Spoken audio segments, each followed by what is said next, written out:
पितृपक्ष में क्या करें और किन चीज़ों से बनाएं दूरी।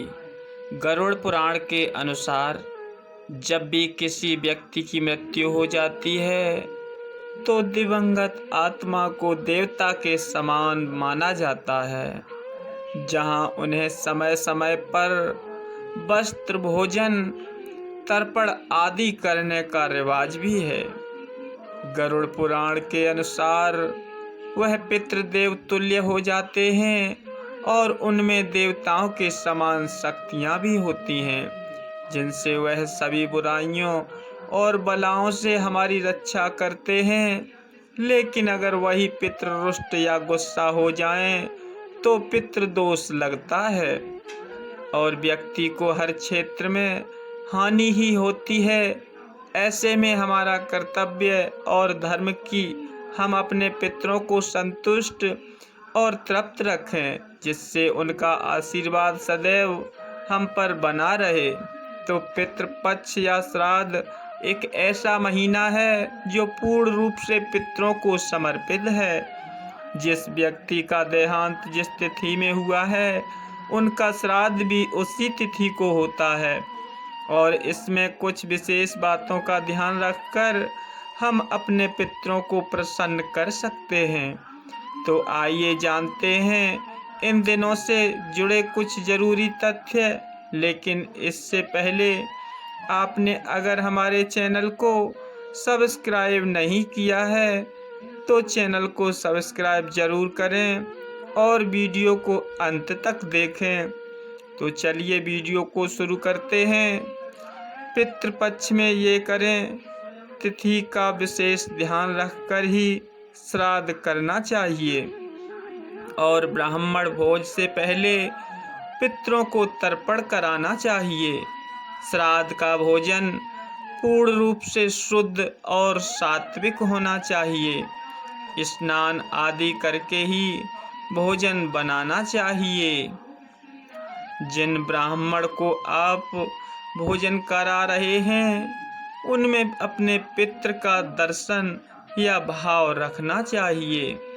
भोजन में देसी गाय का घी, दूध आदि ही इस्तेमाल करना चाहिए। इस समय भैंस आदि का दूध पूर्ण रूप से वर्जित होता है।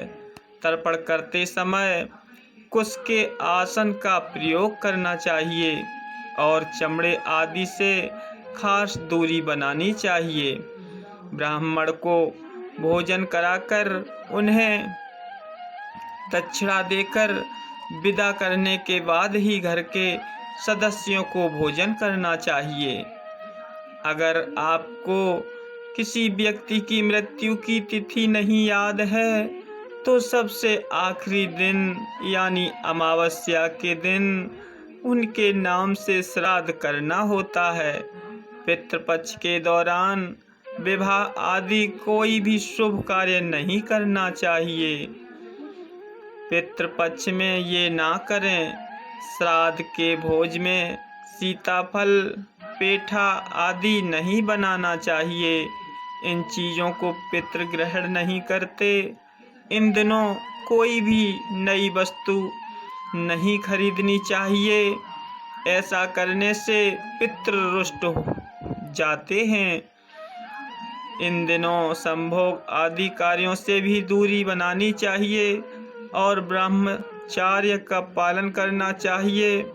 घर की साफ सफाई पर विशेष ध्यान देना चाहिए, क्योंकि इन दिनों पितृ स्वयं पितृलोक से धरती पर आते हैं। ब्रह्म भोज के समय बोलना नहीं चाहिए, अपितु इशारों में बात करनी चाहिए।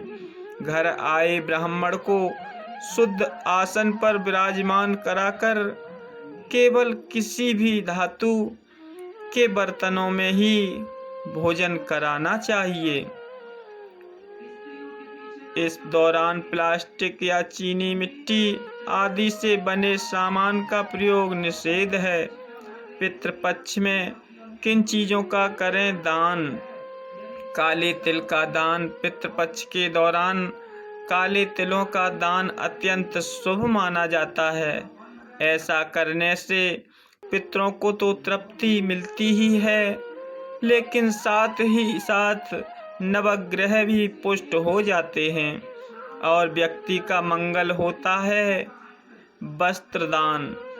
आप जिस भी ब्राह्मण को भोज कराएं, उन्हें वस्त्र आदि जरूर देने चाहिए, क्योंकि हमारे पितृ उन ब्राह्मणों के माध्यम से उन वस्त्रों को ग्रहण करते हैं और ऐसा करने वालों को कभी भी वस्त्र आदि चीज़ों की कमी नहीं होती है। अन्नदान। पितृपक्ष में अन्नदान करने से विशेष फल की प्राप्ति होती है। ऐसा करने वाले की वंश वृद्धि होती है और उसे जीवन में कभी अन्न का अभाव नहीं देखना पड़ता। गौदान। गौदान को महादान कहा जाता है। यदि आप श्राद्ध पक्ष में किसी जरूरतमंद ब्राह्मण को गाय का दान करते हैं तो आप अनेकों अनेक पुण्य कमा लेते हैं। इसका एक दूसरा तरीका भी है और वो है किसी गौशाला में एक गौ माता की जिंदगी भर के खान पान का खर्चा आप दें। दान का पात्र ना मिलने पर ऐसा किया जा सकता है। और आपको हमारी वीडियो अच्छी लगी हो तो चैनल को सब्सक्राइब जरूर करें। धन्यवाद।